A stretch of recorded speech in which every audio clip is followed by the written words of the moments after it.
kabajamtoota ummata bal'aa Oromootiif akkasumas miseensota dhaaba ODP hundaaf duraan dursa addawaawiin sadarkaa hojii raawwachiistuutiin guyyoottan sadan darbaniif marii godheen dhaabni keenya haaraa dhaabni badhaadhinaa akka dhaabatu murteessuusaa gammachuu guddaatiin isiniif ibsuun barbaada.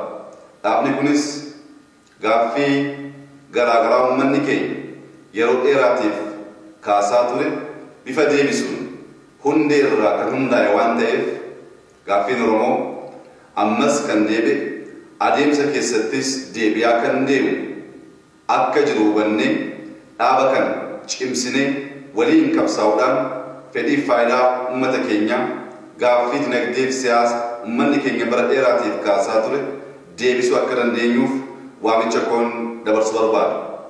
Murtee guyyoottan sadan darban keessatti dhaabni keenya haaraa kan murteesse tokkoffaa afaan Oromoo afaan hojii dhaaba keenya akka ta'u akkasumas afaan Oromoo afaan kan biroo waliin ta'ee afaan hojii mootummaa akka ta'u murteessuunsa gaaffiin kun bara dheeraa sabni keenya kaasaa kan ture ta'uunsaa ni yaadatama.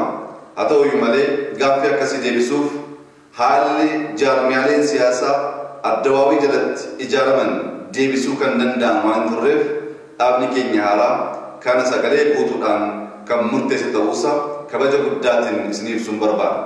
Akkasumas hirmaannaan siyaasaa akka kanaan dura hunduu qixxee kan itti hirmaatu osoo hin taane akka baay'ina uummata keenya dhaaba keenya keessattis mootummaa keenya keessattis hirmaannaa dhugaa dimokiraasummaa babal'isuu danda'u gochuu akka dandeenyuuf sagalee guutuudhaan kan walii galle ta'uusaa isiniif ibsuun barbaada. Murteen kan afaaniif hirmaannaa siyaasaa kun gaaffii biraa deebisuuf bu'uura ta'ee kan nu gargaaru waan ta'eef kana alattis sagantaan paartii badhaadhinaa guutummaatti dhiyeenyatti uummata keenyaaf kan ibsamu ta'ee gaaffii bara dheeraa kahaa ture. Sirni federaalaa adeemsa keessatti guutuu hin dandeenye bifa deebisuun paartiin keenya kan hundaa'e ta'uusaa hubattanii miseensi dhaabni keenya uummanni bal'aa Oromoo nu wajjin dhaabachuudhaan gaaffii bara dheeraa gaafachaa ture tartiibaan deebisaa fedhii faayidaa uummata keenyaa galmaan ga'uu akka dandeenyu waliin akka dhaabban waliin akka kaleessaa akka qabsoof tokkummaa keenya akka eegnu nageenya keenya akka eegnu kabaja guddaan isin gaafachuun barbaada. Injifannoon arganne injifannoo guddaadha.